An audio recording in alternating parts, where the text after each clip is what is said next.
नमस्कार दर्शकों, मैं संजय कुमार मिश्रा न्यायधारा से। आज कानपुर में काफी वर्षों बाद देशभक्ति से ओत-पोत नाटक का मंचन किया गया। नाटक का नाम था पूछ रहा है आज वतन। इस नाटक की लेखिका ने बड़ी ही चतुराई के साथ 100 वर्षों का चिट्ठा प्रस्तुत किया है। इस नाटक में बिस्मिल की फांसी से लेकर पहलगांव में धर्म पूछकर हिंदुओं की हत्या के घटनाक्रम को भी लिया गया है। कारगिल का युद्ध हो या फिर देशभक्ति की भावना, कुल मिलाकर इस नाटक के माध्यम से हमारी क्या सोच है और आगे हम कहाँ जा रहे हैं। देशभक्ति अगर सच्ची है तो धार्मिक दंगे हो ही नहीं सकते, क्योंकि हर व्यक्ति भारतीय पहले है, बाद के धार्मिक है। इसमें ये शिक्षा दी गई है। अरुणिमा मिश्रा द्वारा लिखित ये नाटक, इसमें पंडित दीनदयाल उपाध्याय जी को भी सम्मिलित किया गया है। नाटक में जिन कलाकारों ने भाग लिया उनको कानपुर के वरिष्ठ रंगकर्मी राधेश्याम दीक्षित जी ने मोमेंटो देकर उनका उत्साहवर्धन किया। साथ ही आए हुए मुख्य अतिथियों ने भी कलाकारों को सम्मानित किया। उन्होंने ये जो प्रस्तुति दी है आपके सामने, पूछा है आज वतन।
तुम्हारा नाम क्या है? क्या फर्क पड़ता है मेरे नाम से? अब तो मैं मर चुकी हूँ। देश के साथ हो चुका। सुधारने का प्रयास तो मैंने भी किया था, पर खुद को यहाँ पाया। लखनऊ से निकला था और यात्रा देवघर मुगल सराय की पटरियों पर समाप्त कर दी गई। दीनदयाल जी? जी हाँ, और स्पष्ट कर दूं, मैं नेता नहीं था। राजनीति से दूर रहकर राजनीति की बातें कैसे? एक राजनैतिक दल से जुड़ा था, हाँ, पर सत्ता के लिए, देशवासियों के कल्याण के लिए। मैं एकात्म मानववाद की बात करता था, मनुष्यों को खंडों में नहीं, समग्रता में देखती है। तो यहाँ क्यों आए? वक्त बदला है, देश का रूप बदला है, पर हालात वही है। मैं देश में एकता, सुधार और आगे बढ़ने की बात करता था, धोखे से मान गया।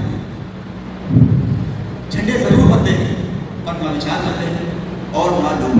आपकी बात आधी सच है और आधी गलत, क्योंकि हमने लोगों को बदलते हुए भी देखा है।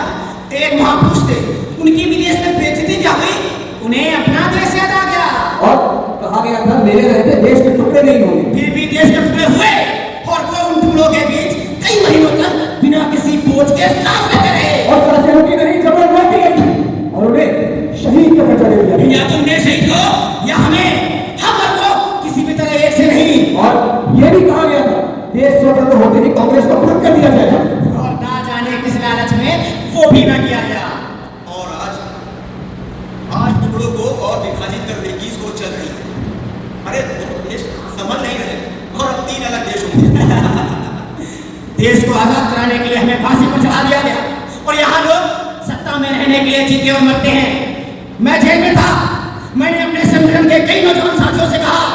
किसी तरह मेरी पिस्तौल मुझ तक पहुंचा दो, मैं बाहर आ सकता हूं। पर कमजोरों में इतना हौसला भी न था। राम, हाँ हम लोग मरने के लिए नहीं जिए थे। हाँ, देश को आजाद कराने के लिए जी रहे थे, और अगर जिंदा रह पाते तो देश आज किसी और आजादी का जश्न मना रहा होता। मानसिक तौर पर इन 100 सालों में हमारे यहाँ के सम्मान को ऐसा गिराया गया है कि अगर किसी को उनकी भाषा ना आए तो उसे अनपढ़ समझा जाता है। आज भी हमारे लिए देश में लोग आपस में बात करने के लिए उनकी भाषा का प्रयोग करते हैं और इसे अपनी शान समझते हैं। मैं रूबीना मिश्रा, इस प्ले की डायरेक्टर। सारे जो मंच पर आर्टिस्ट थे उन लोगों को एक छोटा सा मोमेंटो देके उनका सम्मान करना चाहते हैं।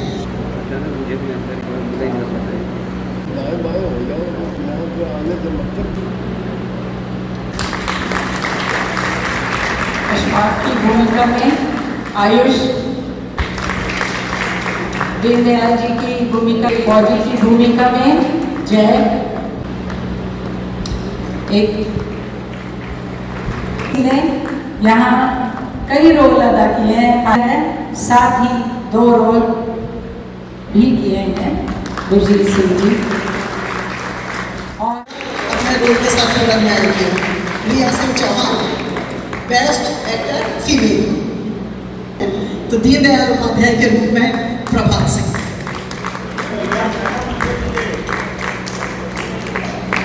खूबसूरती से अब बेस्ट एक्टर के लिए आयुष। और हमने जब एसडी कॉलेज में इसका तो ये तो सिर्फ हमारे संगीतज्ञ थे। बहुत इंपॉर्टेंट जो मैं भूल गई, आपने जो नकारा सुना, नौटंकी जो कि कानपुर की पहचान है, हमारे विशाल जी हमारे साथ बैठे हुए हैं जिन्होंने बहुत बढ़िया नकारा हम लोगों के साथ बजाया।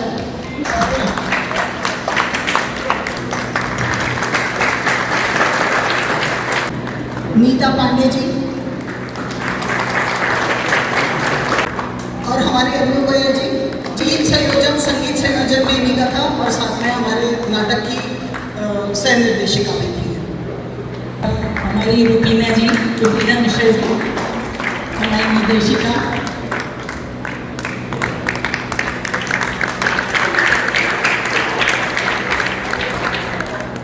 हमारी जो लेखिका है इसकी अरुणिमा मिश्रा, वो मुंबई में है, वो यहाँ है नहीं, लेकिन उनके नाटक को हमने यहाँ पे किया। हम अपनी तरफ से उनको बहुत बहुत धन्यवाद देते हैं, बधाई देते हैं और एक छोटा सा मोमेंटो हमारी तरफ से उनके लिए मुंबई पहुँच जाएगा।